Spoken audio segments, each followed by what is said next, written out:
Nosotros hemos sido unos plagiadores, parce, profesionales. Profesionales. Yo soy muy bueno para copiar y Sierra también. Entonces... Era rockero de día, electrónica de noche y estudiaba medicina. Eso era una demencia. Vamos a hacer que lo digital suene bacán. Y con este loco en el estudio es que vamos a utilizar el plugin. Ah, ok. Y sonido de plugin. Una vez yo me enloquecí y yo, güey, puta, ¿por qué no suena el bajo en el celular cuando uno pone la música ahí? Y este weón que me copia todas mis demencias, le dije, vamos a grabar el bajo con el micrófono del celular. Compramos un camión. Ah, es que llegamos a comprar un camión, parce. ¿Cómo así? ¿Cómo me acordaba del camión? No, es que nosotros nosotros somos un desastre, hermano. Cada vez que la banda se va a acabar porque es como, no, parce, celebremos que hoy todavía lo podemos hacer y puede que sea la última porque no sabemos qué puede pasar. La música se armoniza con historias de soñadores que se han atrevido a escribir su propio camino en ella. Músicos, ingenieros, abogados, managers, productores y muchos otros agentes de la música nos cuentan cómo se han hecho un camino y qué hay que hacer para poder vivir de la música.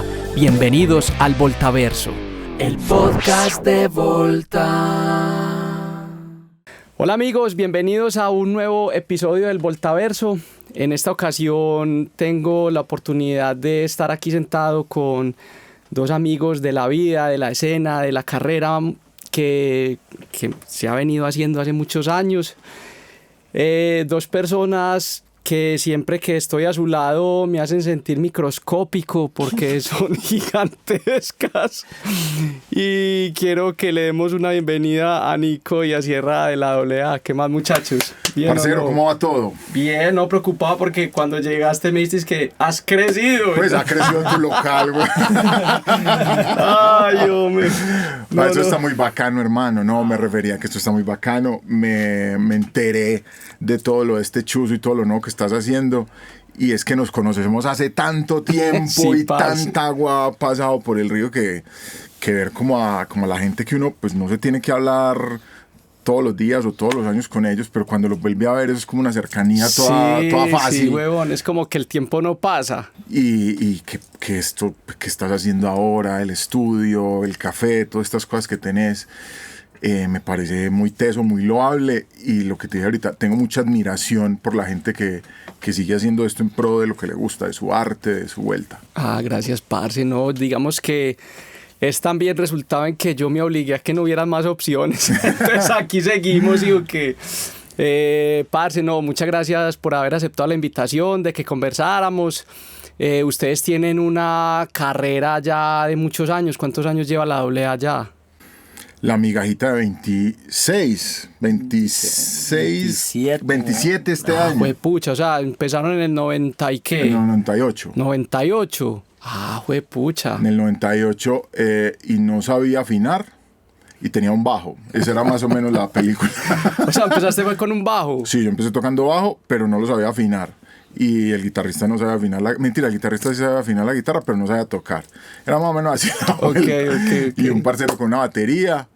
Y ya más o menos así empezó esto hace 20 muchos años y aquí seguimos, como te dije ahorita, de pronto afrontando una crisis ahí de edad, de 40, de tener un montón de historias, un montón de cosas que para contar, que hasta uno llega a cualquier parte y te dije, esa guitarra en algún momento pasó por acá. Entonces, bueno, sí. dándole. Nico llegó hace 20 años.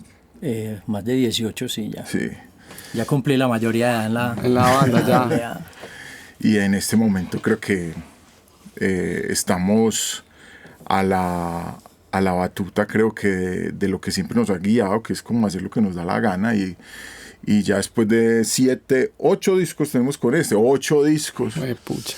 Creo que ya no nos da miedo, ya es como una actividad que hacemos por mucho amor al rock and roll, y también hay un poquito de automaticidad en la vida, como ese es el tiempo de la AA.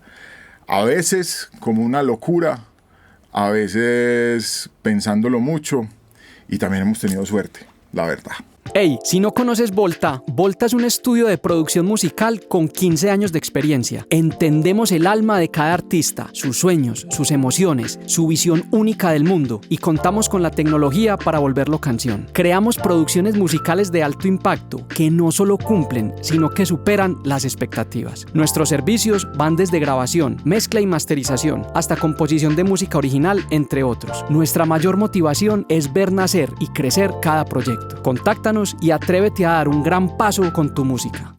Oíste, bueno, no, es que de verdad que... ¿Cuántos discos? 8. Sí, sas. Bueno, no, pero vení, empecemos como por el principio, ¿cierto? O sea, La AA nace como una banda de colegio, o sea, como casi todos los que estamos en esto, fue un amor a primera vista en el colegio. Pues entonces, arrancaste vos con otra gente que hoy ya no está en la banda. Correcto, sí. Arrancamos punkeando, como muchos, seguimos punkeando, pero con una idea muy natural que era básicamente uno en el colegio necesitaba decir cosas, necesitaba expresarse, necesitaba decir esto no me parece, y cada gobierno nos ha dado la película que cada vez peor, pues, o sea, increíblemente estamos peor. Pero bueno, eso fue como ese primer impulso, además que teníamos cosas que decir, amores que apenas estábamos experimentando. Como te dije, yo llegó un bajo a mis manos porque empecé pues como a guitarra clásica y entonces me acuerdo que en Bellas Artes y yo dije, no, esto es una mierda, odio la guitarra. Entonces, aquí sí se puede decir palabras así. Yo soy vulgarcito. Okay, o sea, me las sé todas. Estás en tu zona de confort. Entonces, parce, dije, no, esto no. Y me voy a meter con un man bacano. Entonces conocí a Jorge Masacre. Ok. Mamá, pagame clases de guitarra, de bajo en ese momento. Y no, yo, Masacre, el metal. Y entonces en ese momento esa unión ahí con las bandas de la ciudad, yo no, esto por aquí es la vuelta. Pero casi que antes de empezar la primera clase ya existía la AA, porque yo llegué a tocar bajo ahí ese primer ensayo sin saber afinar el bajo, o sea, es una cosa ahí, bueno, uy, que eso suena grueso. Sí. Con mi amplificadorcito Yamaha 2500, línea dorada, sonaba horrible, pero le dábamos.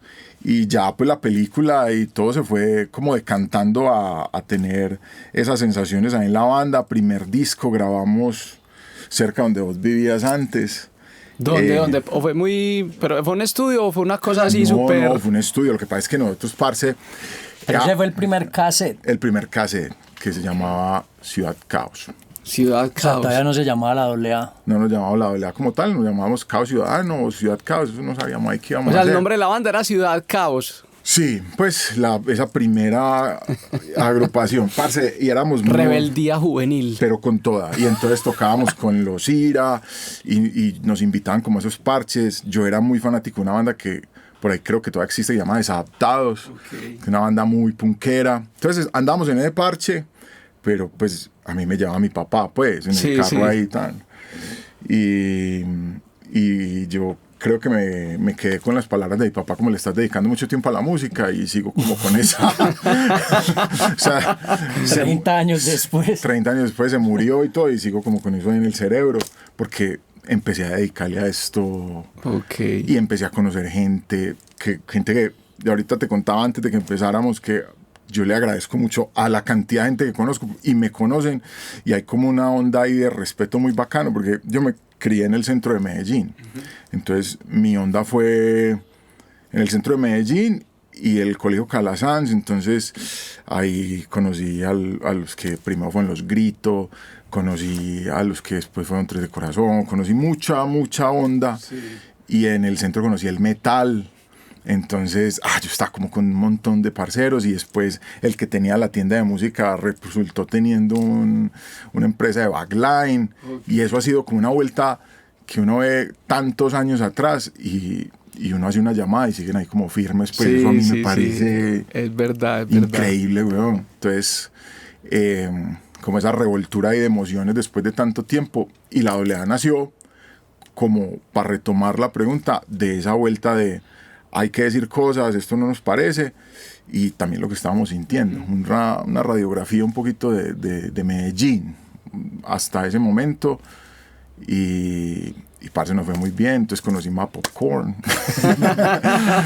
y entonces empezamos a tocar con otro parche como un poquito más punk rock, porque obviamente uno va conociendo otros sonidos, y ahí se fue como dando la vuelta. Entonces cuando yo digo que es como un poquito mecánico, casi que automático es la palabra, es porque uno cree que no hace camino, pero va abriendo como nuevas opciones. Sí, uno mira para atrás y de repente uno dice, ay, pucha, ¿allá dónde voy? Es correcto. ¿Oíste? Y bueno, ¿y cómo se llegó al nombre de la AA? Pues al principio eso estaba ahí como, era otra cosa. Vea, hermano, la verdad, eso es la pregunta más recurrente y tiene una respuesta muy de adolescentes. Ninguno de nosotros tenía novia, porque como éramos no del parche, o sea, mis amigos sí montaban en skate, eran bonitos, vestían bonito, pero yo era muy punkero, entonces no me daba. Me ponía jabón Rey, esos ya ni que ya saben las nuevas generaciones que eran el pelo, bueno. Entonces éramos como un poquito dejaditos con eso, y a uno lo que le gustaba era las novias de los parceros. Ok. Entonces, ¿por qué no? No tenía. Entonces, parece que chimba que se mantiene novia, güey. Entonces empezamos a decir amigos de lo ajeno. Ok. Pero obviamente, pues ese nombre sonaba ladrones, entonces decidimos, no, pongámosle un nombre que diga eso, pero pues las pilas, los huevos, en fin, pero se quedó así. Yo soy un autocrítico total. Yo hago una cosa y digo, ¿cómo es que se llama? El síndrome del impostor. Del impostor, soy yo, güey. Busquen la hora de síndrome del impostor, para una foto mía, güey. Yo cada vez que hago algo... El inventor del concepto, soy yo. No, gracias. Yo hago algo, güey, inmediatamente, qué gonorrea. O sea, ¿vos nunca te gustó el nombre o qué? Pero no, pues es que nunca ni siquiera lo como que opino, para no decir que no me gusta. Okay. Pero eso me pasa con todo, pues, sí, con todo eso. Parce, porque a mí, por ejemplo, Popcorn nunca fue como que yo dijera, parce, ese es el nombre, qué chimba, no. O sea, para mí era una palabra en inglés difícil de pronunciar, a donde uno va lo dicen mal, hasta uno mismo lo dice mal. Porcor. Pero eso ya es porcor. No, parce. Y vaya, o sea, nosotros fuimos a México y eso allá era... ¿Cómo es que es? Sí, las palomitas de maíz, que no sé qué. O sea, ya era como... pero bueno, ya pasó tanto tiempo que eso ya era muy difícil cambiar el nombre. Creo que lo mismo pasó con la AA, pues es que ya después de que uno lanza un disco y ve que las cosas están funcionando, y creo que vivimos una época en que tocábamos mucho. O sea, sí. Teníamos un disco, y ese disco le di, y entonces lanzamos video, y entonces un video en MTV, eso era una locura, pues. Sí, yo viví un momento que era una locura. Con lo mismo creo que les pasaba a ustedes, y uno hacía un concierto y la gente llegaba a los conciertos, de repente el rock o esa onda punk rock estaba como de moda. Sí, es que pues se pone uno a hablar con la gente y de verdad que fuimos como unos afortunados, pues todos nosotros en ese momento, contar así de la nada con el apoyo de la radio, la televisión. Era fácil hacer un concierto. Digamos que el punto flojo era que las grabaciones quedaran bien. O sea, todos grabábamos, pero eran unas grabaciones muy dudosas, pero igual eso no nos frenó a ninguno. O sea, todos teníamos las bandas, grabábamos, tocábamos, sonábamos allí, los videos allí, y eso construyó una escena súper tesa. No, y cada uno tenía como una película. Yo me metí en la película del sonido, entonces los amplificadores, que las guitarras, que yo no sé qué, y eso generó como que fuera teniendo como una experticia en grabar. Creo que por esos momentos empieza pues ya a aparecer Nicolás, después de que se va el primer bajista. El segundo el bajista. segundo bajista, porque primero fui yo. Y entonces ahí llega pues como una cosa más tesa aún en mi vida, que es, uy, qué inquietud la que tengo por el sonido. Y me alejé casi que de todo lo que era pues como el tema de vocal y de cantar, y a ir por el sonido de las guitarras y tal, y toda la vuelta.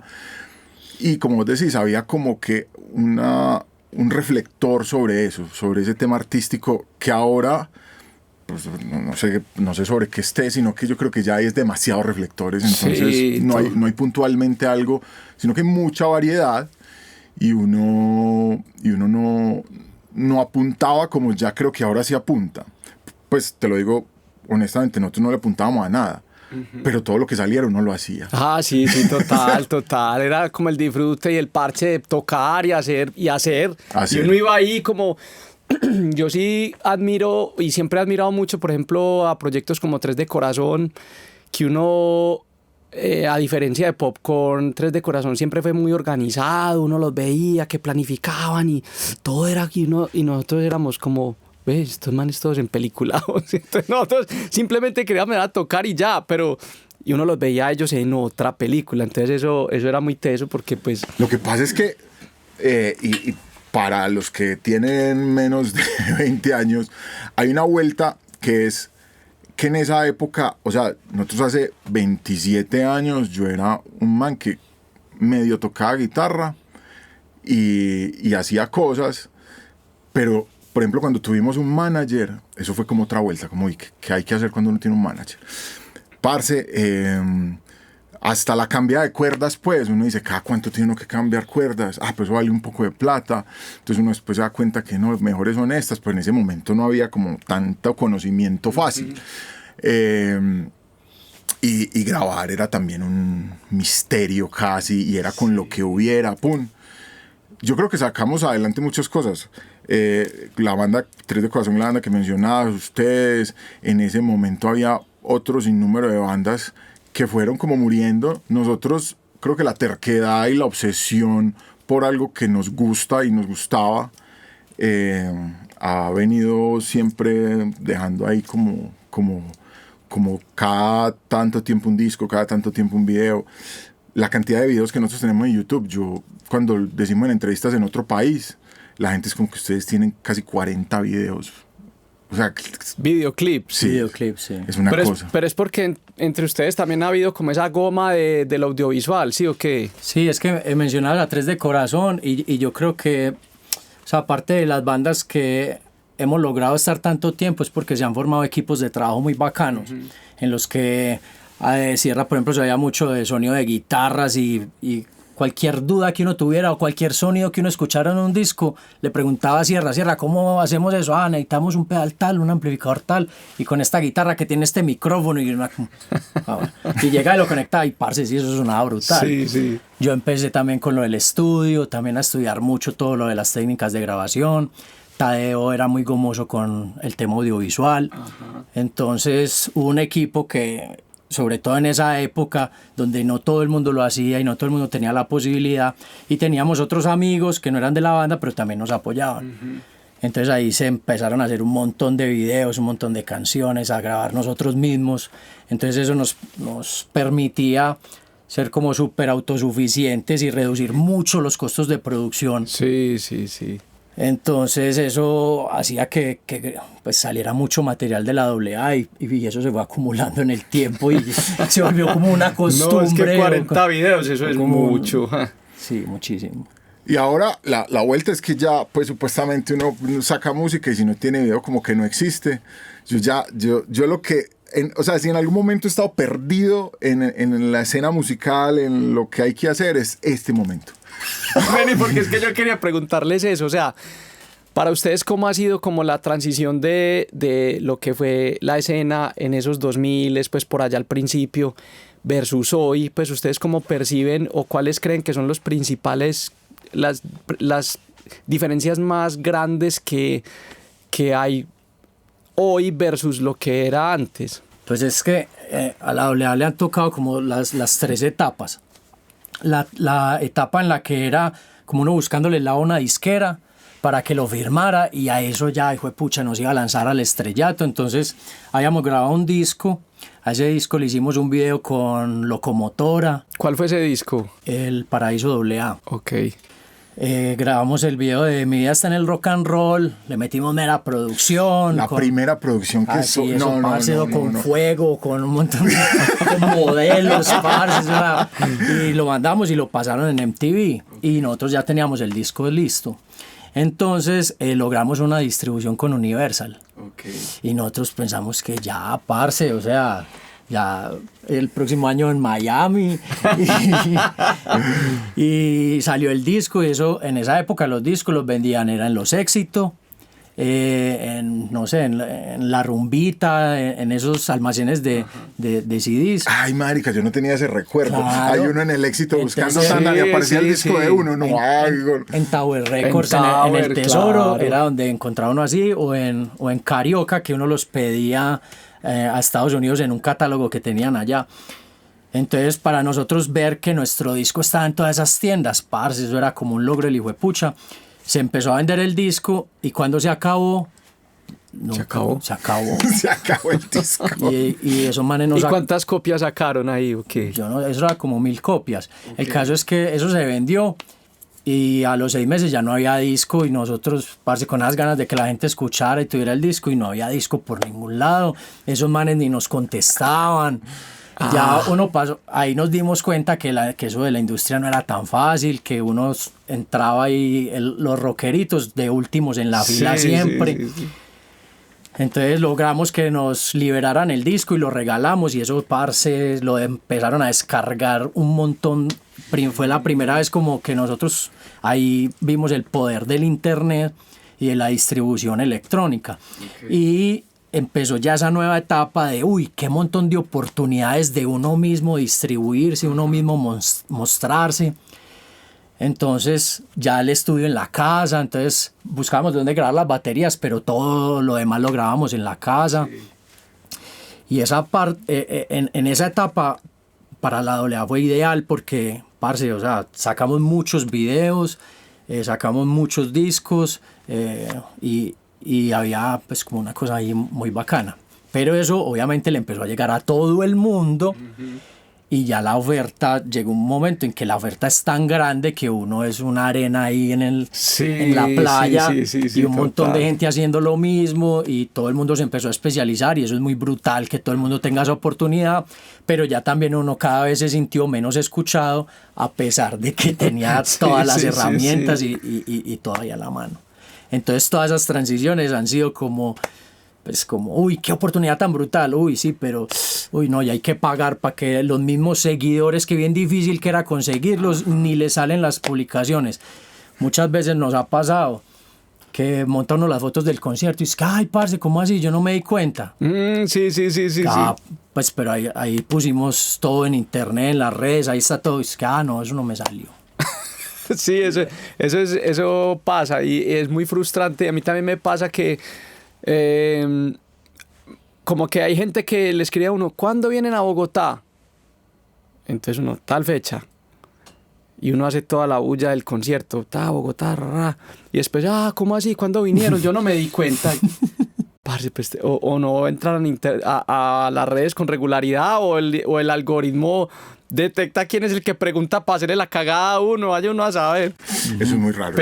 Pero ¿sabes qué? Yo lo que siento es que como que al principio había más cercanía con la gente, y era más difícil hacer como la misma materia prima, pues, o distribuirla y toda la cosa. Y como que la cosa se invirtió, como que ya hoy en día es más difícil llegarle a la gente, pero es más fácil hacer la materia prima, ¿sí o qué? Y es como una ironía ahí, porque es que hoy en día, en lo que vos decías ahora, es como un mar ahí, y uno es como una cosita ahí. Entonces es muy difícil, como de verdad, todo está tan atomizado, pues la gente está hoy en día con un clic, estás en cualquier parte. Pues en estos días estaba hablando aquí con Gustavo Blanco, y ese man decía que se metía a YouTube y terminaba viendo cosas por allá de países y se perdía horas navegando. Entonces uno ahí, ¿qué? ¿Dónde queda uno? Claro, y pues a mí me pasó hace un par de años que una de mis bandas favoritas era Foo Fighters. Y fui a 2 conciertos de Foo Fighters y parce, esos discos me los escuchaba 20 veces así en una semana, súper fan. Y salió un disco brutal de ellos, creo que fue el Concrete and Gold, donde estaba esa canción Run, que es brutal. Y el video brutal, que son como viejitos, parce. O sea, todo de mi gusto. Y un día me lo encontré y yo, uy, parce, yo este disco lo he escuchado una vez. Había pasado 1 año, 2 años, yo no sé, y yo, parce, yo no escuché esto, que a mí me encanta. Y digo, si eso es con la banda número 1, la que a mí más me gusta, ¿cómo será la gente con la AA? Que esos manes ahí haciendo bulla. Pero que esa misma gente que le gusta la AA también tiene otras cientos de cosas que toda la semana están sacando vueltas. Y a mí eso me llevaba a una conversación que hemos estado teniendo todos estos meses, y es entonces uno, ¿para qué hace eso? Si uno, parce, nosotros hemos intentado todo. O sea, nosotros hemos pagado pauta, nosotros hemos pagado giras de medios, nosotros hemos hecho contenido diario, hemos tenido, o sea, hemos pasado por todo lo que le dicen a uno los gurús de internet que hay que hacer. Y uno tiene unos resultados ahí que casi nunca son suficientes para uno, porque los números son una... O sea, eso no es materia. Sí, es como medio efímero, ¿no? Eso, o sea, una banda que tiene 1.000 seguidores quiere tener 10.000, y la que tiene 10.000 quiere tener 100.000, y así. Sí. Eso nunca hay un techo. Entonces, mi conclusión por estos días es que uno tiene que hacerlo por uno.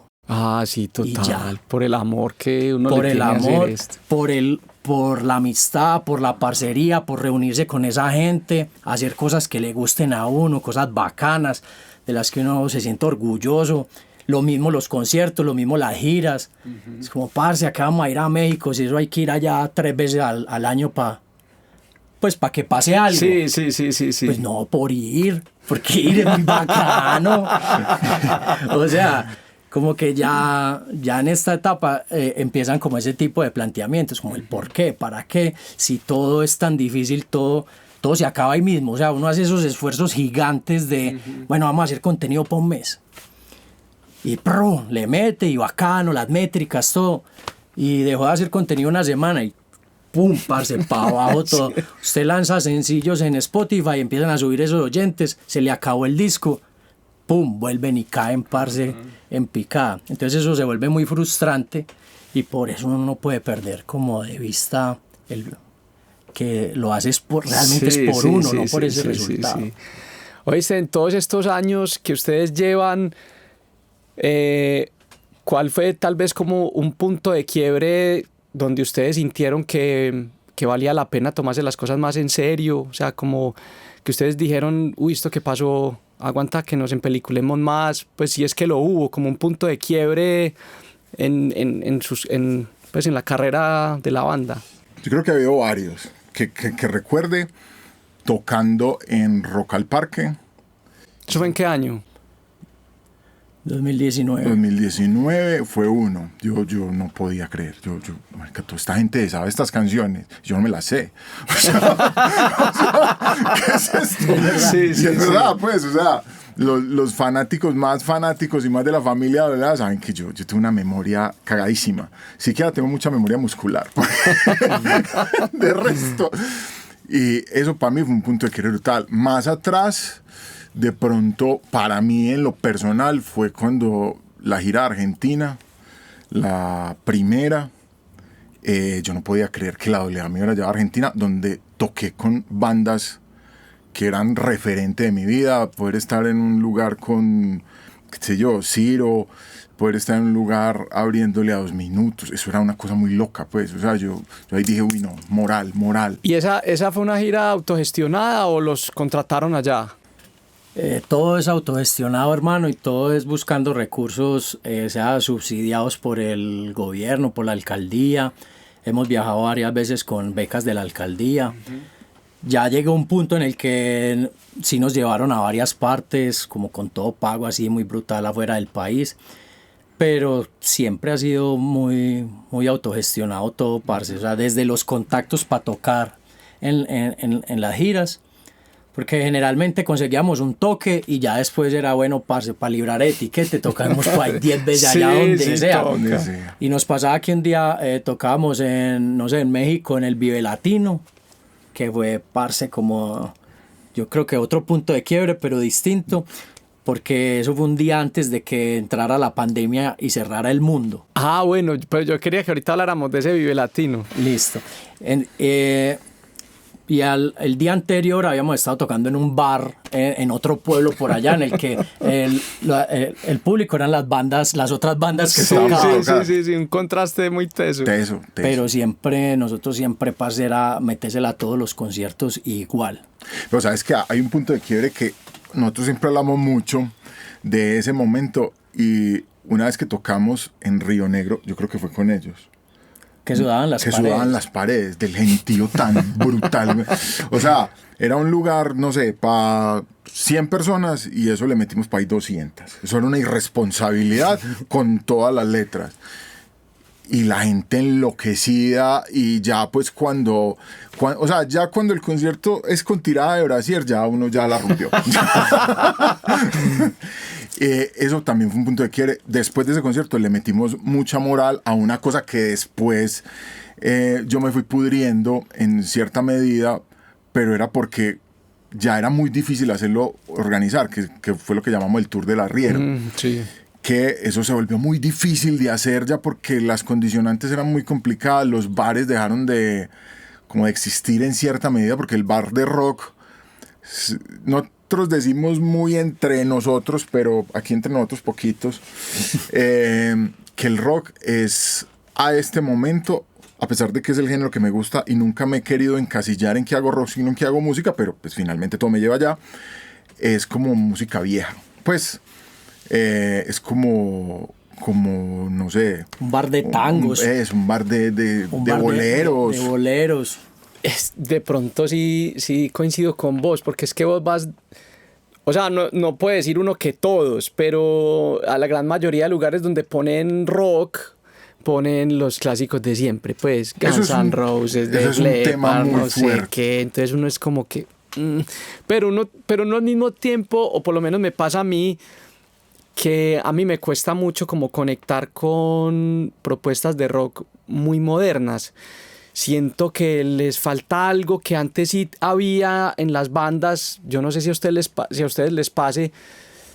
Es como una cosita, o yo no sé si es que es un fenómeno que le pasa a uno en la vida, y es que uno se encoña con unas bandas que lo marcan a uno en una generación, y pare de contar. Ve, esta familia que es Nicolás y Sierra se ha encargado de ser unos locos de buscar sonidos nuevos. Hay cosas que no abandonamos, pero gracias a buscar sonidos nuevos nos hemos encontrado sonidos de bandas muy actuales que amamos, Gary Clark Jr., ese tipo de cosas. Gracias a eso conocí los Black Keys, que es en este momento una de mis bandas de la vida. Pero hay cosas que uno no deja. Ahorita en el carro yo venía escuchando a una de las personas que más admiro, que es Gustavo Cerati, que fui a esta Argentina al velorio, porque como que sentí que se me murió como un pedazo en mi vida. Y gracias a mi esposa hago la anotación ahí, porque ella es la que me siguió en muchas maneras las locuras de la AA y las locuras de la música. Es que cuando me murió Cerati estábamos en gira con la AA. Ustedes se fueron y yo me quedé. No fuimos, usted quedaste para el velorio. Una demencia ahí.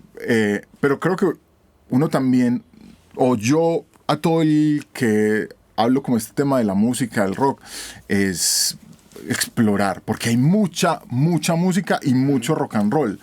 Lo que pasa es que también yo creo que todas estas redes y todas esas vainas, ¿viste? Man tiene 42 años, este man ya no le gusta nada nuevo, mándele cosas. Así el algoritmo, sí. Pues yo no sé si se llama el algoritmo, pues te digo que yo en este momento me siento más perdido que nunca, porque a veces como que digo, hoy no, Instagram, pues me mamé de Instagram, o pongo ya, por ejemplo, yo pongo ya cosas de mi hija, cosas de la familia, porque en algún momento enloquecí como con lo de las guitarras y todo, y yo no, esto pues yo no quiero que me vean como un obtuso ahí que solamente está como en esa onda de escuchar música vieja o de los 80s, porque me gusta mucho, pero creo que hay muchos manes haciendo cosas nuevas. Así como hay muchos manes o muchas personas, pues muchos seres haciendo rock inspirado en esa música de los 80s. Sí, que eso es más teso aún. No soy muy de ir a un bar a escuchar covers, porque las bandas de covers me parece que es un poquito difícil lo que voy a decir, pero no sé cuánto daño hacen a las bandas de música original. Sí. Sin embargo, sé que hay gente que trabaja en eso, haciendo covers, pues, y hay una remuneración por eso. Entonces, parce, yo pensaría que a hoy la recomendación es escuchar mucha música nueva. Obviamente hay cosas que uno se conecta y se conectó. Y ya yo, o sea, el que me hable de eso de Cerati, eso está por allá como en un Olimpo y ya, pues y ya, y es como, eso es una chimba y ya. Pues, pero obviamente quisiera escuchar cosas nuevas. Efecto también, Catriel, Paco Amoroso, que si eso no se vuelve viral o eso uno no lo escucha, y eso es brutal. Ah, sí, total. Pero ahí sí uno le dice, no, gracias al algoritmo, porque si no, ¿cómo llega uno allá? Sí. Estando en estos días en Radiónica, creo, yo me enteré que esos manes, como antes de que estallaran, estuvieron aquí. No fue nadie. No era nadie. Eso es muy raro, weón, porque es que eso sí es ¡pum! Sí. Entonces creo que si uno al menos hace la tarea de ir buscando por ahí nuevas músicas, es muy poderoso. Oíste, ustedes pues ya lo han hecho explícita aquí en la conversa, pero también es algo que me consta, y es la búsqueda por el sonido. O sea, a mí me parece que tal vez son de los amigos de la escena que yo más noto que se esfuerzan mucho por buscar un sonido. O sea, ¿cómo ha sido en todos estos años pasar de tocar un punk rock que tiene un sonido muy básico, pues eso no tiene mucha ciencia, por así decirlo, a hoy en día pues ustedes tienen un montón de pedales, pues conectan un montón de amplis? O sea, es un sonido que requiere pues como ¿cuál será la palabra? Pues una complejidad significativa. O sea, ¿por qué? Pues primero, ¿por qué hace la molestia de eso? ¿Y cuál sienten que ha sido como el resultado? ¿Y cómo le ha ido dando eso forma a lo que hoy es el sonido de la AA? Parce, eso siempre nace como una consulta de el oído respecto a las cosas que a uno le gustan. Entonces, yo, por ejemplo, con el sonido punk rock, es el sonido más complicado en el tema de que hay que tener unos equipos super vintage para poder uno sonar así. A mí me encanta una banda que se llama Social Distortion, y ese man utiliza unas cosas para allá de los 50, una cosa más difícil, que realmente reproducir ese sonido en un formato, llámese, pues a nosotros nos tocó grabar en cassette, grabar en CD, o sea, no ha tocado todos los formatos, y llevar ese sonido ahí, descubrimos que es súper difícil, porque la captura, el micrófono, la cosa, pum. Eso a mí siempre me llamó la atención. Entonces empecé a buscar cómo llegar a escucharme como esos que yo escuchaba brutal. Tuve mi época Zakk Wylde y grabé unas guitarras que ya no soy capaz de tocar.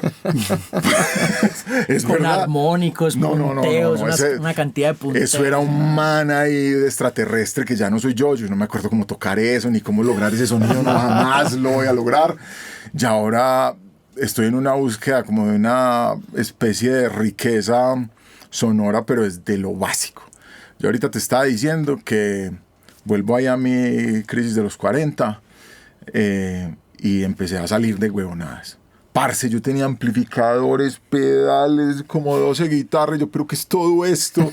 Y las guitarras ahí con esas cuerdas todas mogosas, y yo sin ni siquiera haberla tocado. Yo no, Entonces empecé como a depurar. Y yo no, que es toda esta cantidad de basura, hermano. Yo no. Pero era porque todos esos años me había llenado de cosas que me llevaran a eso. Y empecé a comprar pedales súper costosos, y yo me volví un loco de lo análogo. Hasta que un día, yo dije, no, esto es una demencia. Llegamos a la era digital, vamos a hacer que lo digital suene bacano. Y con este loco, en el estudio, me empecé a negar es que vamos a utilizar el plugin. Ah, ok. Y sonido de plugin. Que esos sonidos están muy bien logrados, sí. Y la ecualización o el rango de ecualización es tan bien logrado que cuando vos lo plasmas en el sonido, queda muy bien el sonido. Funciona. Para lo que uno, que es para el sonido del celular, porque uno ya no escucha música, pues el que escuche música pues en un lugar sentado en paz, eso ya no pasa. Yo escuché discos así de los Hombres G, pero era porque no tenía otra manera de escucharlos, pues. Que los Hombres G, no, ¿verdad? Segundo de primaria. No, mis primeros discos fueron los Hombres G y los Toreros Muertos. Cuando tocamos con los Toreros Muertos, yo sentí como que mi vida estaba terminando. Sentí que le había dado la vuelta.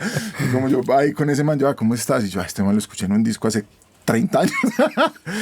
Pero entonces ahí llegamos con eso del sonido. Tan es así, pasamos por tantas cosas. Y les voy a contar una cosa muy charra. Una vez yo me enloquecí y yo, puta, ¿por qué no suena el bajo en el celular cuando uno pone la música ahí? Y este weón que me copia todas mis demencias, le dije, vamos a grabar el bajo con el micrófono del celular. Ok. O sea, lo que hicimos fue capturar el bajo como siempre lo habíamos capturado y lo pasamos por un ampli y el ampli lo cogimos con un micrófono normal, el que siempre usábamos, pero también lo grabamos con el celular. Ok. Y entonces mezclamos las dos cosas y parce, ese bajo se escuchaba, o sea, usted lo pone en el celular y eso suena brutal. No jodas. Porque están las frecuencias que coge el celular. Okay. Entonces, cosas así. Nosotros hemos sido unos plagiadores, parce, profesionales. Profesionales. Yo soy muy bueno para copiar y Sierra también. Entonces, nosotros algo nos gusta y tratamos inmediatamente de aplicarlo. O sea, nosotros sin pena hemos robado de canciones, riffs, cosas que nos gustan, estructuras de canciones, ideas de, una canción sobre esto, parce, hagamos una nosotros. Sí. Porque es que ser absolutamente creativo es muy difícil y nosotros no somos ningunos genios ni musicales ni interpretativos, que eso es lo otro. O sea, como ya el rock, también volviendo un poquito a la pregunta anterior, el rock, pues ya unos manes muy geniales por allá en los 70s también lo desarrollaron un montón en los 80s, o sea, llevaron eso que ya casi que todos nosotros somos repitiendo, repitiendo cosas que ya se han hecho. Sí. Entonces es como meterle un poquito la personalidad de uno, pero a mí no me da pena decir que, parce, estamos intentando sonar como a esto, porque a nosotros nos gusta hacer eso aquí. Entonces, hoy en día, ¿cuáles son las principales influencias? Pues tal vez no sé si solo sonido o sonido y género, porque es que la evolución de la AA ha sido muy grande, o sea, lo último que ustedes han hecho es como, si uno lo compara con lo primero, uno no pensaría que son la misma banda. Llegó mucho el blues, como al gusto de nosotros, también con Camilo Ángel, que hacía mucho blues. Entonces como que ahí los riffs empezaron a ser más blueseros. Y ahí también un poquito el sonido de las guitarras. Y a mí también me empezó a gustar mucho el rap. Entonces también las letras cada vez son como... Sierra le dice, la cantaleta tuya. Haga su cantaleta. Haga su cantaleta. Estrofa de cantaleta. La laraca ahí. Y a mezclar como un poquito eso, ya pues como ya en el ámbito rockero de la banda. Entonces siempre salimos como de una idea de, hagamos un riff como este y yo tengo una idea de una letra que es como esta. Y apenas le metemos todo, eso pasa por todo el filtro de grabación y eso ya queda sonando a la AA también y se parece un poquito a otras cosas que hemos hecho. Entonces yo creo que muy en el blues, los Black Keys, los últimos discos nos han influenciado un montón y yo escucho mucho rap de Medallo, rap gringo y me gusta mucho todo ese tema de los fraseos y de como toda esa parte lírica también me parece fascinante. Entonces todo eso es como lo que hemos venido plasmando y que quedó plasmado en el disco que acabamos de lanzar, que se llama Calaca, que pues es una mezcla como de todo ese rock and roll con blues, con rap. Incluso hay unas canciones más punk rockeras que hace mucho no hacíamos. Okay. Hay como un par de canciones que Sierra así, como parce, estamos que en 2004, ¿qué? ¿Qué es este volver al futuro? Grabar con Sierra es así, o sea, parce, mira, tengo esta canción, que guata tan maluca. Y yo, parce, pero apenas pase por todo el filtro de la AA o le metas mano, le metemos tu voz, ya no suena a eso que te parece tan maluco, que yo sé, a mí tampoco, pero metámosle la vuelta. Entonces ya Sierra lista, bueno, entonces quitémosle el coro. Pero es que, ¿sabes qué, parce? Me metí en una cosa que yo soy, como dije ahorita, un autocrítico, pero voraz, güey. O sea, yo como, todo está mal siempre. Y me metí en una vaina que me gustó mucho, que gracias a este huevón que es el que más sabe de grabación, y también él descubrió que podía ahí aportar mucho, que es en la postproducción. Entonces la canción está completa y este man me pone a escucharla, entonces me mira, me dice... Sierra llega con una tijera. Sierra llega con la tijera. Empiezo a mochar cosas, huevón. O sea, y creo que estamos en el 2025 y... de repente también hay como nuevas maneras, pues. Una canción de 6 minutos, muy bacano el arte, pero yo creo que si esa canción quieres que le llegue a la gente, decir las cosas un poquito más resumidas. Sí. Utilizando, ¿sabes qué? Una banda que siempre va a estar en mí, que son los Ramones, y es el mensaje cortico, la repetición. Eso también es muy del vallenato, inclusive. Sí. Repetir 3, 4 veces la misma letra, y eso genera como una facilidad del público de entender. ¿Por qué? Por el tiempo en el que vivimos, por lo que sea. Entonces, a veces uno se llena de obras muy grandes, muy bacanas, pero prefiero hacer esa edición y eso me parece brutal, porque como que ese resultado siento que sí tiene que ver conmigo. Okay. Que lo que pasa es que nosotros pasamos de muchas maneras de componer.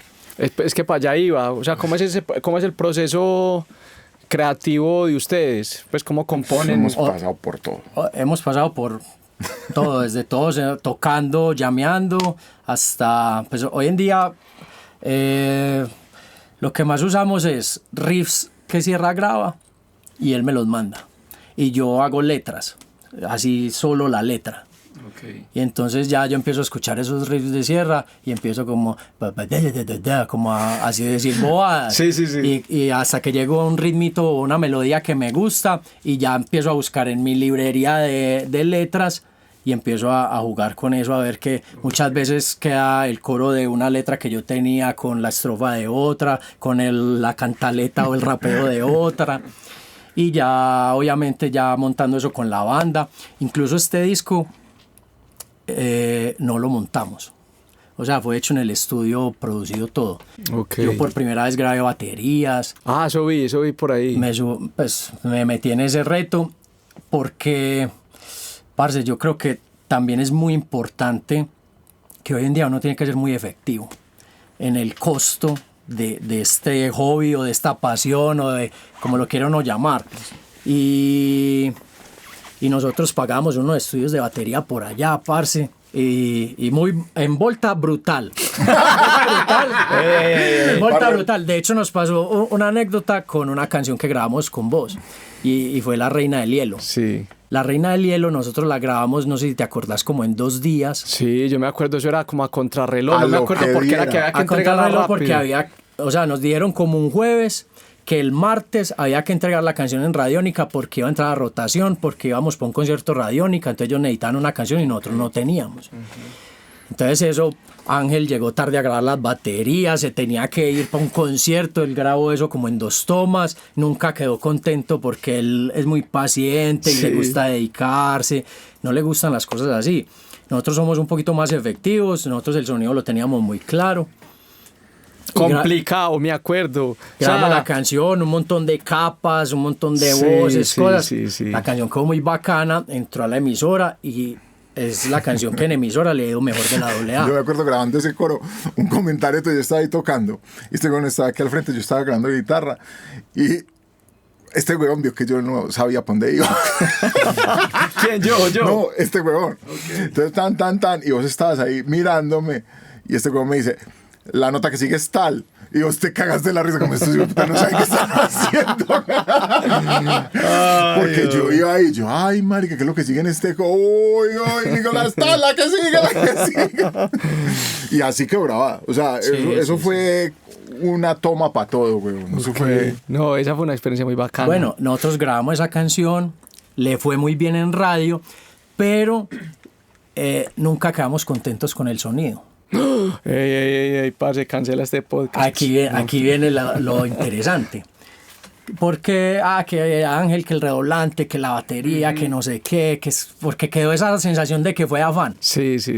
Y molestamos bastante con la mezcla. Bueno, de eso hasta que salió, a nosotros nos gustó, pero bueno. Entonces, sí. Incluso teníamos pensado grabar más con vos. Y al final dije, no, entonces compremos unos micrófonos con esa plata y ahí nos hicimos unas cositas del estudio de nosotros. Bueno, pasaron los años. Hicimos otro disco, felices con el sonido de baterías, parce. A esta hora sí suena lo que nosotros queremos, todos matados, tan. Y un día escuchando en Spotify ese disco, tan, cuando después sonó La Reina del Hielo. ¡Qué hijo de puta sonido! Ya sabes, huevón. Claro. Más bien la próxima producción la hacemos aquí y me pagan con unos micrófonos que compraron y todo eso. Hermano, eso de la percepción del sonido es una vaina demasiado subjetiva. Una locura, No, el oído es muy tramposo. Y uno está tan perdido en lo suyo, en lo que cree, que quiere, que a veces se hace unas ideas que son equivocadas. Y después revisitando encuentra cosas o sorpresas como esta, que uy, parce, esa batería suena a lo que siempre quisimos que sonara y suena muy brutal. Y entonces la película de nosotros ya pasó, es por entonces no enloquecernos tanto con eso. Okay. O sea, usar las herramientas que tenemos, usar lo que hay a la mano, el oído de nosotros y confiar en eso. Uh-huh. Y de ahí han salido cosas muy bacanas. Hay cosas que cierra inmediatamente le dejan de gustar. O sea, el disco sale y no, pasa, es una porquería. No me gusta ninguno. No me gusta nada. Pero hay otras cosas que con el tiempo van cogiendo, pues... Van calando, como lo mismo que decías del nombre, parce. En esto también lo importante es hacer. Uno se queda perfeccionando las cosas hasta que se vuelven viejas y ya le dejan de gustar a uno y ya eso no sale. Con eso nos pasa una cosa que yo, o sea, casi que soy un fanático de hagamos esa toma. Ahorita, bueno, también hay muchas cosas que no me gustan, pero hay cosas que me gustan mucho. Calaca, que es la canción, vayan y escúchenla, que es la primera canción del disco, y como se llama el disco. La guitarra que grabé ahí, eso fue una vez, con un sonido que yo nunca había explorado, pero yo ya había llegado pensando, esta guitarra no hago una quinta ni por él. Okay. Al final sí se hizo en el coro eso, pero fue a hacer sonidos. Esa guitarra me encanta. O sea, y realmente es muy básica, se grabó una sola vez y también creo que hay una cierta magia. Yo a usted pasar mucho aquí en el estudio y cuando nosotros hemos grabado a otros, en esa energía de la primera vez o las primeras veces, porque cuando se vuelve repetición, empieza se piensa mucho, como a desnaturalizarse. Sí, yo siento que se sacrifica como la no, es que no es originalidad en términos de es algo que nunca se ha hecho, sino como esa honestidad de una toma que sale como de las tripas, de lo más profundo. Y se empieza a sacrificar eso en pro de que no, que quede más pegado al metrónomo, no, que me quede más limpio, no, pero se pierde como esa honestidad que tuvo tal vez la primera toma con una espontaneidad. Eso pasa mucho y siempre, o sea, es que me atrevería a decir que es casi que el 100% de las veces pasa que era siempre mejor la primera toma con los errores. Era ya, independiente de si es un cantante, es un guitarrista, es un baterista. Y pasa mucho, parce. Por ejemplo, con los cantantes es muy charro porque un cantante pues finalmente tiene mucha presión encima porque es que yo me atrevería a decir que el 80% de la gente lo que escucha es la voz y la letra. Ya el otro porcentaje si nos fijamos en otras cosas. Entonces el cantante quiere obviamente hacerlo lo mejor que puede, entonces arranca Y no, hagámoslo otra vez. No, hagámoslo otra vez. Y yo por lo general guardo todas las tomas. Trin, trin, trin, trin. Yo como cantante también soy muy exigente con los que grabo acá cantando.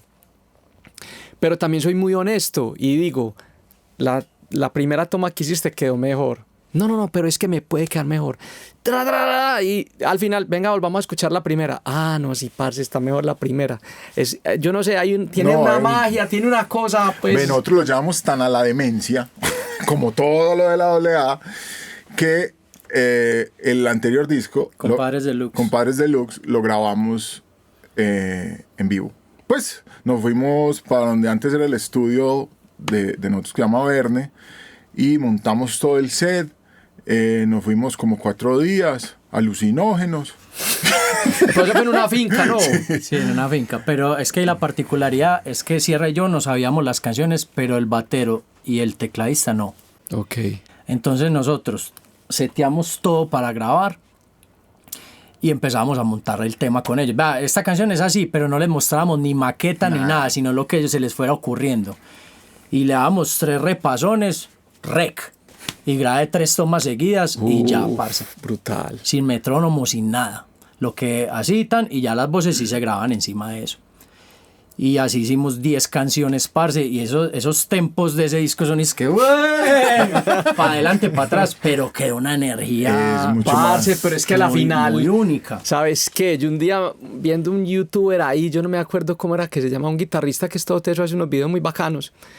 Se ponía a analizar, es que el click de Jimi Hendrix, parce, y eso era un sancocho, o sea, eso le daba, subía, bajaba, no sé qué, y a la final, pues yo veía ese video y uno escucha, pues porque el man, digamos que se puso en la tarea de analizar eso, pero, y era una canción que yo he escuchado 200.000 veces de Jimi Hendrix, y a mí eso nunca me sonó raro, a uno le gusta, y ya. Entonces, sí, bacano. No, y vaya ponga la cuadriculada brutal. Y seguramente se la tira. Sí, total. Seguramente total. se la tira. Ese ejercicio fue muy brutal, además, porque ellos aportaron, o sea, a lo que les sonó, o sea, a lo que les vibró de una con lo que nosotros les estábamos mostrando, y eso quedó ahí mismo plasmado. Obviamente ya después había que editar errores, hacer overdubs y todo el cuento, pero la esencia, parce, de las bateras, de los bajos, todos, parce, eso todo quedó ahí muy bonito. Oíste, ahorita mencionaban algo que a mí siempre me pareció súper admirable de ustedes, y fue como ese tema del Tour del Arriero, que de hecho con Popcorn estuvimos ahí acompañándolos, creo que fue en una de las ediciones, ¿sí o qué? Pues cómo nace esa idea del Tour del Arriero, ya murió del todo, o sea... ¿Cuántas ediciones hicieron? Se hicieron bastantes ediciones. El tema, la idea del Tour del Arriero era tocar más. Porque nos pasaba una cosa acá en Medellín, pues en Colombia es muy difícil viajar entre ciudades principales, es muy caro. Entonces uno tocaba 3 veces en un semestre en Medellín y ya eran siempre los mismos, ya no había público nuevo, se empezaba, otra vez la AA, otra vez Popcorn. Sí. O sea, es que una vez por allá, un año que tocamos como 12 veces. Sí, y ya eso se va desgastando mucho. Entonces la idea era ir a municipios cercanos, pues que uno pudiera ir y volver en un día o de un día para otro, que no fuera tan costoso el transporte y poder tocar más veces para que también la banda entrara como en una... eso, parce, no hay nada para una banda como tocar mucho en vivo para subir su nivel. Sí, total. Eso ahí no vale ensayo, parce. Eso es usted vaya y enfréntese a un público y entre más veces, eso mejor le sale. Por eso dicen que los Beatles eran tan tesos, porque habían tocado cientos de veces antes de sacar su primer disco.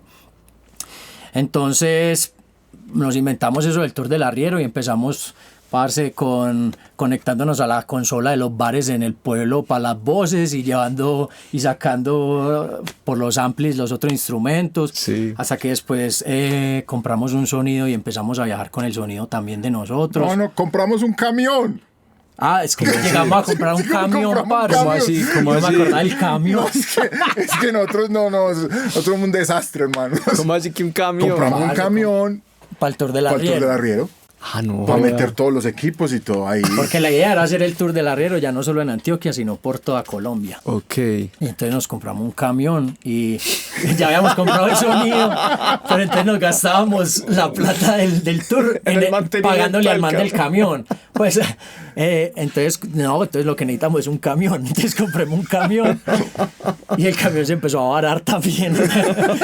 Entonces, y ahí llegó la pandemia, entonces ya grabé ese camión ahí parqueado, entonces vendimos eso. Pues compramos un camión, hermano. Uy, parce, bueno, no, unos compran aviones, otros compran camiones. Nosotros nos metimos en la película, marica, esto es, weón, el rock and roll, la ruta, eso siempre ha sido la fórmula del rock and roll y funcionaba muy bien. Y entonces todos los equipos ahí, porque lo que hacíamos era llevar los equipos en los carros de cada uno o un man que le pagábamos, pero eso ya se había vuelto hasta peligroso, porque yo me volvía de La Unión a las 2 de la mañana. No, 4 de la 4 de la mañana. Uno maneja. Después de Ya tocar. espera para desayunar allá y vaso. Después de tocar, después de montar, después de quitar cables al final y desmontar. Una vez te encunetaste Una por vez me allá encuneté. en un microsueño. Entonces lo que hicimos fue comprar un camión que yo lo manejara para encunetarme en el camión. Porque no era en tu carro. Fue súper inteligente. No, mentiras, compramos el camioncito, le dimos buen uso hasta que la pandemia hizo que ese camión estuviera parqueado ahí en la casa de nosotros y eso era una tristeza, ese camión ahí. No. Hoy sí, y de esos visitas a los pueblos de Antioquia, o sea, no fue solo Oriente, fue siempre como en Oriente antioqueño. Pues en Oriente había mucha movida, pero también estuvimos en Barbosa, estuvimos en pueblos del suroeste. ¿Y cuál O ha sea, sido como el que ustedes más recuerden? No, con Popcorn en Río Negro, que caían brasieres y sudaba el techo. Hermano, ya Claro, sabe, cuando usted viene acá, con poco le pasan cosas. Y La Unión. No, La Unión también es muy Yo recuerdo bacano. mucho La Unión, cuando La Unión fuimos era y un tocamos segundo allá. piso. En segundo piso, sí. No, habían unas historias muy particulares en esos pueblos. En las primeras ediciones del Tour del Arriero eran lagunas fijas, o sea, toda la doblea en laguna. Eso no sabe lo que pasa. ¿Dónde está mi guitarra? Ya después que íbamos con los equipos, bueno, ya era más juicioso, pero sí era un ejercicio que era muy bueno para la banda, pero desgastaba mucho físicamente. No, y conocimos una gente increíble, hermano. Yo no tengo sino para agradecer a todos esos pelados que nos ayudan a montar, que estaban ahí con la moral y el parche que iba a los conciertos. Uno dice, en un pueblo de donde me saco rockero, eso aparecía rock and roll. Parce, es que los pueblos son súper rockeros. No, eso weón. era un parche brutal, pero como dicen, era súper desgastante. O sea, y ahí sí, como casi todo, eso no daba nada. O sea, eso no quedaba nada. O sea, quedaba como para el día y para la rumba ahí, o para el parche, o para pagar las gasolinas, y de pronto pues... Pagar el así, camión. El camión. Un poquito, pero no era... O sea, era más un ejercicio de crecimiento de la banda, de mantenerse activos y todo eso. Ya, digamos, como que en esta etapa... no lo pensamos más, o sea, como que no, vamos un poquito más cómodos y como que nos falta, o sea, no vemos la necesidad de tener que estar tocando 20 veces al año o 30 veces al año para mantenernos activos. Es que también la verdad, nosotros tuvimos muchos golpes como consecutivos, tanto desde enfermedades, pandemia, yo casi me muero en la pandemia, pero también salida de integrantes y eso porque uno está testarudo, pero eso va como dando muchos golpes que ya uno encontrar como ese compromiso con la banda es difícil. Pues mi hermano en este momento es el que toca los teclados, pero él tiene otras vainas que hacer, pues, sí. y no tiene la vida programada para que eso suceda. Juanse, el batero, pues él está ahí, vive la música y todo eso, pero tiene que ir a tocar a otros lugares, tiene que ir a tocar con otras gentes. Entonces, tanto golpe también va uno... Sí, no ha sido fácil volver a retomar como ese impulso que traíamos y que yo creo que se frenó mucho en la pandemia, porque como contaba ahorita, o sea, nosotros estábamos abriéndole a Guns N' Roses en México en un Vive Latino, estando en el camerino, parce, con Carlos Vives. Con Carlos Vives, con un montón de artistas y nosotros, parce, sentirnos que, o sea, estábamos cumpliendo el sueño. Y teníamos vendidas un poco de fechas. y tener que llegar a quedarnos encerrados y a que se empezara a cancelar todo y 2 años parados, parce, como que Ángel se saliera en ese periodo, como que fue muy difícil y todavía lo sigue siendo volver a entrar como en ese impulso y en ese momentum pues de que todo va como hacia el mismo lado. Desde esa vez no volvemos a México. Ok. Entonces... Ustedes fueron varias veces, ¿no? Sí, es que estábamos yendo 2 veces al año. Y una vez nos quedamos un mes, o sea, me acuerdo, el mes número 3 de Antonia, de mi hija, no sé nada, porque yo estaba en México y eso le pasa mucho a los artistas, pues, y yo he pillado, por ejemplo, cuando Juanes habla de eso, y esos momentos son súper tesos, porque uno vuelve a la casa y es como, ay, ¿qué será el rock and roll o será esto como lo chimba? Nosotros tuvimos la oportunidad de tocar con Molotov y hablé un poquito de eso con Tito y lo que pasa es que en ese momento él estaba en una vuelta muy tesa y eso es unos momentos todos locos de uno ser como 2 personas. Encontrar ese equilibrio. Ese equilibrio se vuelve una demencia. Yo, otra vez lo digo, gracias a mi esposa, tengo como un hogar. Entonces llego allá y mi esposa como, no huevón, usted quiere ver esto y esto. El polo a tierra. Sí, porque si no uno llega ahí en una elevación toda extrema y México le tenemos muchísimo que agradecer. Nos puso en un punto que nosotros, yo creo que no lo esperábamos, pues, o sea, y lo mismo que a Tavo, que en ese momento era nuestro manager y a tanta gente que nos ayudó allá. Entonces volver a retomar eso es bien complicado. Sobre todo porque también teníamos una locura que también ha sido difícil. Nosotros ensayábamos 3 veces por semana sagradamente y no poquito. O sea, nos íbamos para una cabaña que tenía Ángel por allá por Altavista. Yo creo que yo vi. Claro. Y eso eran 4 o 5 horas de ensayo, 3 veces a la semana. Eso igual generaba no solo el ensayo, sino las conversaciones, la dinámica que vamos a hacer, qué es esto. Y eso se ha vuelto súper complicado, pues. No quejándome de los músicos que ahora hacen parte de la verdad, sino de nosotros también vendernos a nosotros mismos esa idea. Tenemos la suerte, o yo tengo la suerte de tener a Nicolás, que es un obsesivo de muchas cosas. Entonces Nicolás sabe de muchas cosas. A mí me gustan los carros y la música, pues no me gustan muchas más cosas en la vida, pues. A mí me preguntas de mecánica y de cuál carro, y me preguntas de guitarra, y yo sé. Usted le pregunta a Nicolás de arte rupestre, y sabe cosas. Cierto, menos de arte rupestre. Pero este weón, y somos muy auto escuela, o sea, nos metemos, entonces pero Nicolás la saca del estadio con ese tipo de cosas. Entonces, claro, cuando nos metemos en esas locuras de llegar hasta comprar un camión, quisiéramos volver a tener esa dinámica, pero creo que ya hay es que buscar que funcione otra dinámica. Una pregunta que me surge es, por ejemplo, ustedes dos como personas hoy adultas, ¿qué le dirían a los integrantes de esa AA cuando estaban empezando?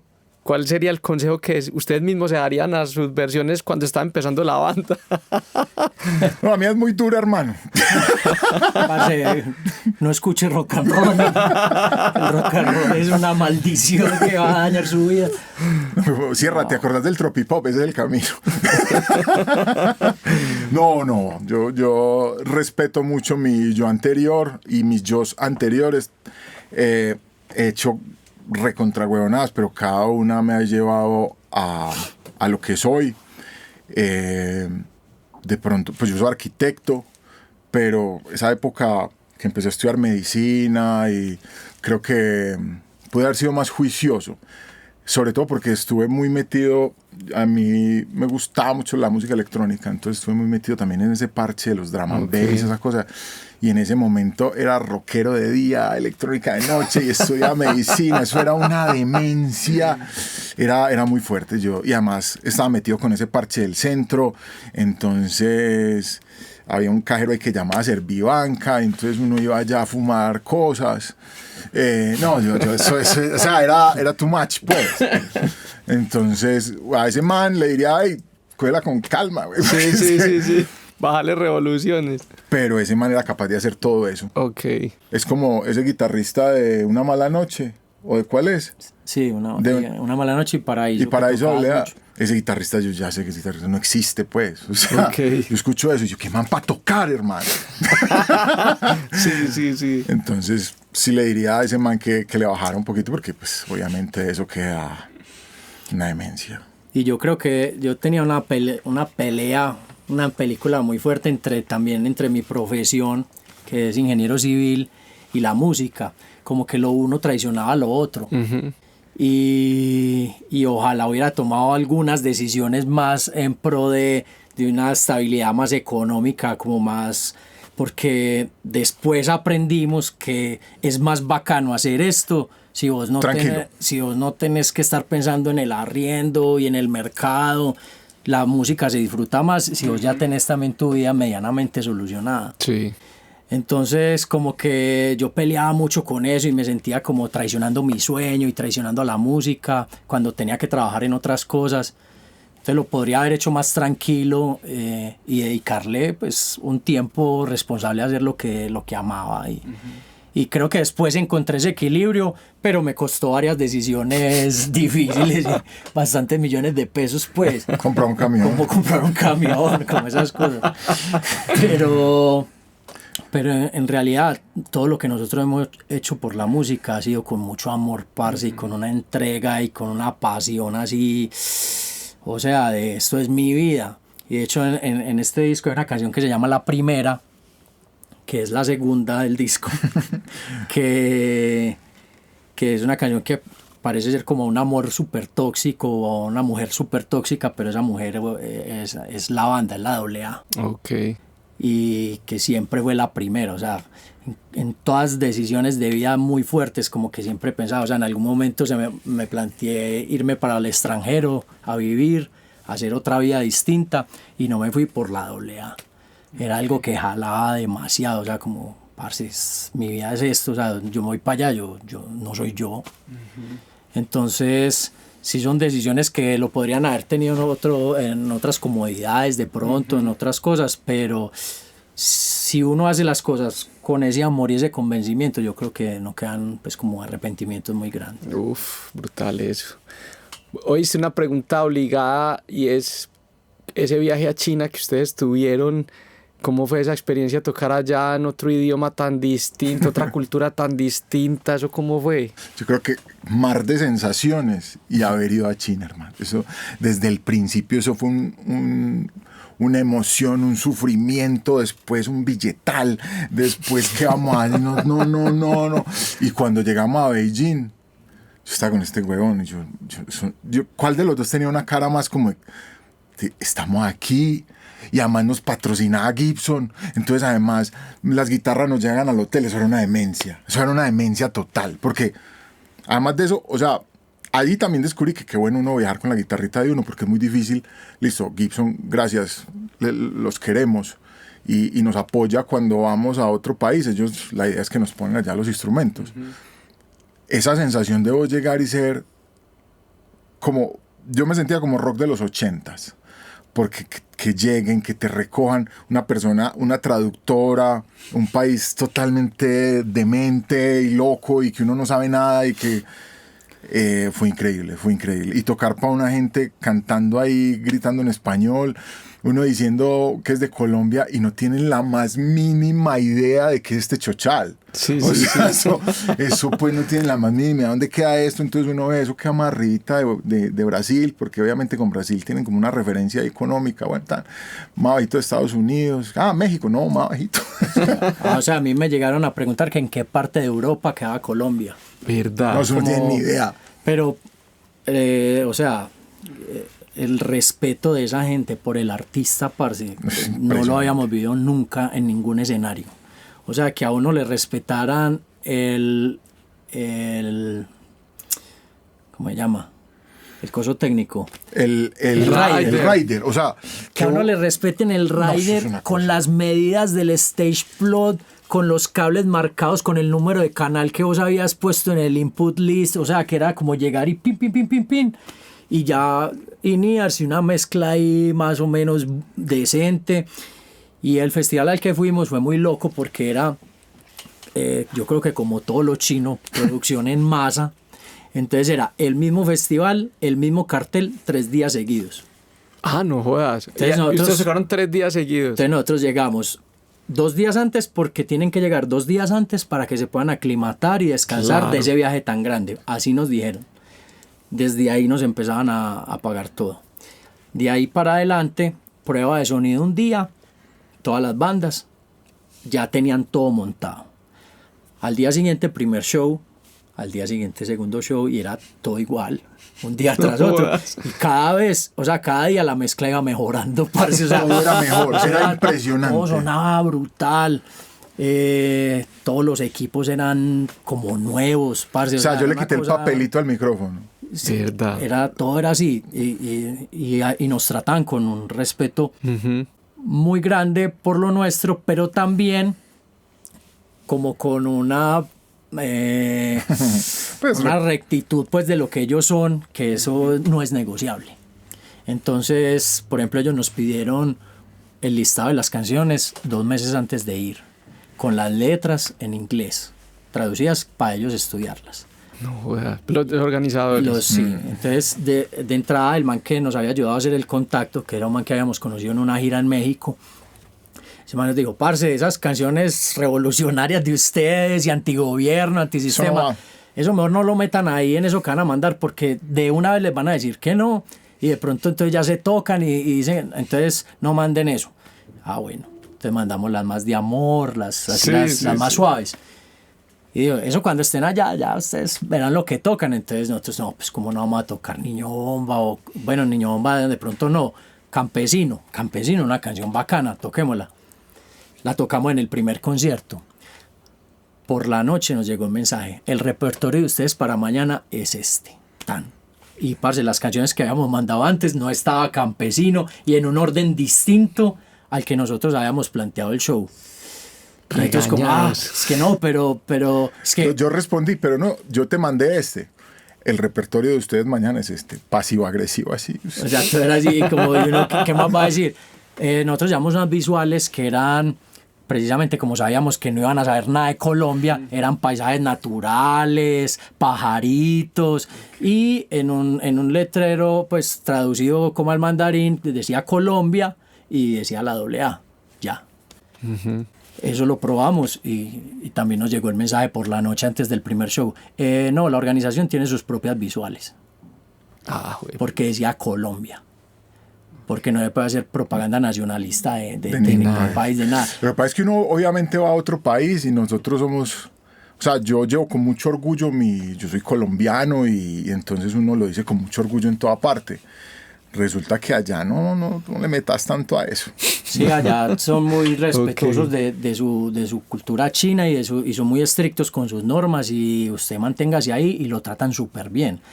De hecho, por ejemplo, nosotros grabamos un video en la muralla china que ellos nos llevaron en un tour súper bacano esos primeros días, o sea, ellos nos trataron súper bien. Y llevamos una bandera de 8 metros de Colombia. No estábamos ganando un canazo para el video puta, y la sacamos allá en la muralla china, hicimos las tomas cuando llegó un man y es que no, aquí no se pueden sacar banderas de otros países, guarden eso. No nos pusieron mucho problema, pero estuvieron pues, a punto. estuvimos a punto ahí de meternos en un lío varias veces. Imagínate que empezamos a tocar y no me acuerdo en cuál canción, uno empieza a hablar en inglés, everybody jump, y la gente empezó a saltar a error. Porque allá, entonces, es como el escenario y el público, pero el público meten, por decir algo, como de a 50 o 100 personas como en unos cubículos. Como palquitos. Ok. Para controlar el aforo, que no se llene demasiado. Entonces aquí caben estos 10 o 20, siguen y llenan el siguiente y así van llenando. Parce, la gente se empezó a emocionar y empezaron a salir policías. Cálmense todo el mundo, Mucha emoción. Mucha emoción. O sea, miren, disfruten, pero esas emociones desbordadas no. Eso aquí no. Y ustedes no pueden tirar cosas al público, no pueden bajarse al público como a que los toquen porque la gente, no pueden saludar a la gente después como para que se tomen fotos y firmar cosas. O sea, si eran unas normas súper estrictas y súper... que nosotros nos quedábamos fríos, pero parce, uno por allá, no hagamos caso a todo lo que nos digan. Como usted estábamos muy lejos. Pero qué experiencia tan brutal, hermano. En todo sentido fue increíble. Cosas difíciles, trasnochadas, un problema muy fuerte ahí con un pasaporte, en fin. Pero que la AA haya estado allá con la banderita de Colombia, que fuéramos la primera banda de rock que fuera a China desde Colombia, eso era una cosa increíble y ellos nos lo hicieron sentir. O sea, ustedes lo que están haciendo es una cosa importante. Sí. Con sus normas, pues República Popular de China, su manera de ver el mundo, pero para nosotros el solo hecho, como te digo, de poner ahí como la banderita de Colombia y el rock nacional y toda la vuelta, es muy bacano. Y pasa una cosa muy particular. Imagínate que cuando llegamos allá, lo primero que nos dijeron, ustedes, la gente se va a tomar foto con ustedes, pero no porque sean famosos, es porque ustedes son muy raros. Preciso.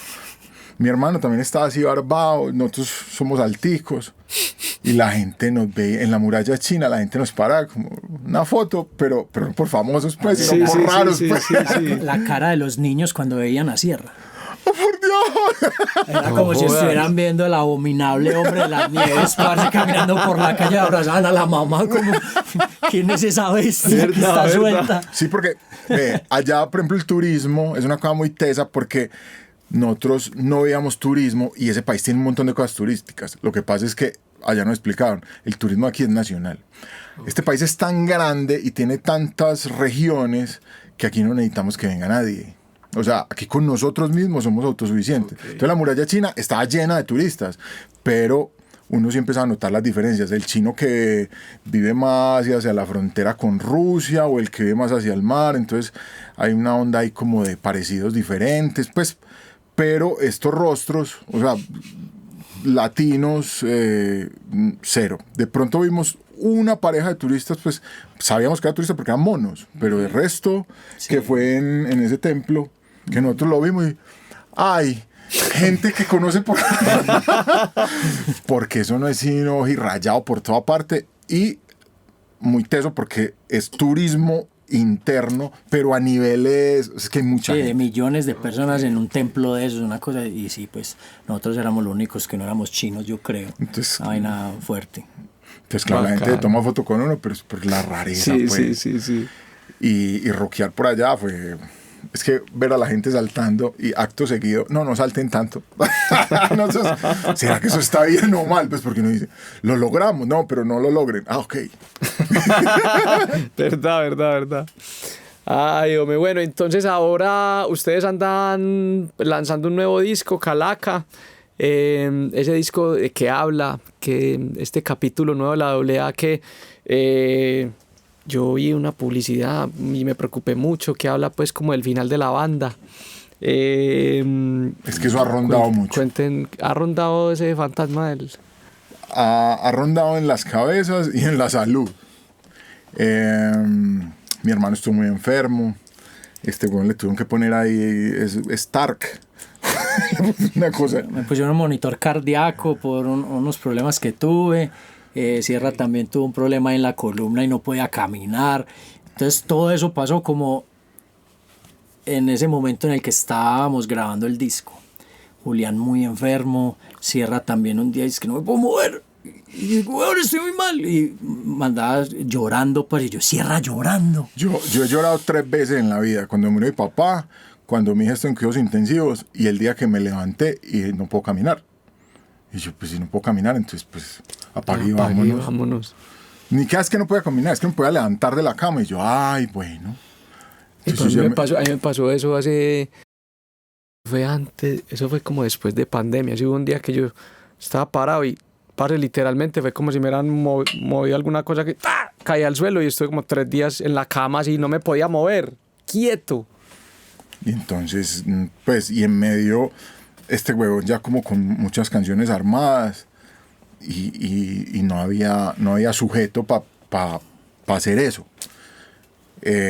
Hasta que por fin pues como que me pude ahí mover y entonces me reuní con este huevón y surgió como este es el disco de estamos aquí y tenemos que agradecer que no nos hemos muerto y más bien digámosle a la calaca, a la muerte, que sí, que nos vamos a morir, pero que nos dé un chancecito, que todavía no. Que mañana nos retiramos. Que mañana nos retiramos. Sí, yo creo que casualmente estaba esa canción ahí en el disco. Yo siempre he tenido como un rayón ahí con la muerte y con que todos los días pueden ser el último. Yo todos los días pienso eso. O el mío o el de alguien muy cercano y que le cambió la vida así muy fuerte. A mí me pasó eso. Yo tenía 17 años y se murió mi primer amor, mi novia de 17 años, en un accidente con mi hermana y con una tía. Uh-huh. Y a mí la música me salvó, weón, porque parce, obviamente el rayón que eso deja y el hueco y cosas muy tesas. Y de las cosas bonitas que a mí me ha dejado eso es aprender a disfrutar del presente y a valorar como las cosas que tengo hoy. Uh-huh. Y siempre he tenido ese rayón con la muerte y esa como una vaina muy filosófica ahí de casi que hablarle y decirle, sí, yo sé que me estás esperando, pero por ahora estoy aquí y cada día voy a dar el máximo. Y un poquito el mensaje del disco, entonces es ese, parce. Okay. Mientras estemos acá, mientras podamos reunirnos, porque es que en serio, o sea, pasamos en un momento en el que no podíamos ensayar porque Julián está en la clínica, este man no se puede mover, yo también tengo una cirugía mañana que me van a abrir el pecho, y es como, ay, parce, ¿será que esto, pues también una crisis de la edad y de que empiezan a pasar ciertas cosas? Entonces, más que cada vez que la banda se va a acabar, porque es como, no, parce, celebremos que hoy todavía lo podemos hacer y puede que sea la última porque no sabemos qué puede pasar. Y eso también le da una energía distinta al proyecto y sí, como esa gratitud, parce. Anoche estuvimos ensayando en la casa y decíamos, parce, es que nada más el hecho de podernos ver y reunirnos aquí a hacer ruido, ya eso vale la pena. Y habían muchos sueños y muchas cosas de lo que uno podía lograr con la banda y que le iba a cambiar la vida o que uno iba a ser famoso o a hacer plata. Y ya finalmente lo que yo más valoro es poder encontrarme con esta gente, uh-huh. Poder viajar a otra ciudad o a otro país a hacer música, parce. Eso es un sueño brutal y yo por eso considero que hemos sido muy afortunados, muy afortunados. Total. Y ese disco, parce, es como una celebración de eso. Lo vamos a lanzar ahorita en junio, el 14 de junio, en Club Lívido, aquí en Medellín. Están todos muy invitados. Nos pueden preguntar ahí por las entradas en las redes. Todavía las manejamos nosotros porque no hay como pagarle a nadie para que maneje eso. Pero, parce, sí, tratando de disfrutar el presente con la banda. Uf, parce. Ese es una nota. El tema de por qué calaca. Es que se puso como, ¿cómo es que decía Tao? Se puso como rudo.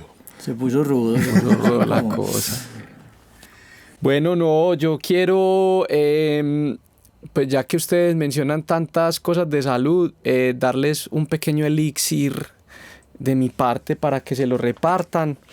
Esto es muy beneficioso para la salud. El café Volta tiene muchas propiedades y su principal característica son sus notas musicales. Me queda claro.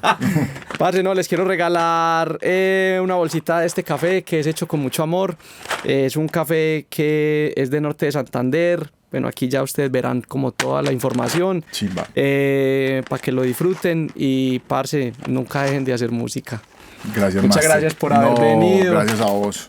No, Lelo, un honor estar aquí compartiendo con vos. Somos admiradores de tu trabajo.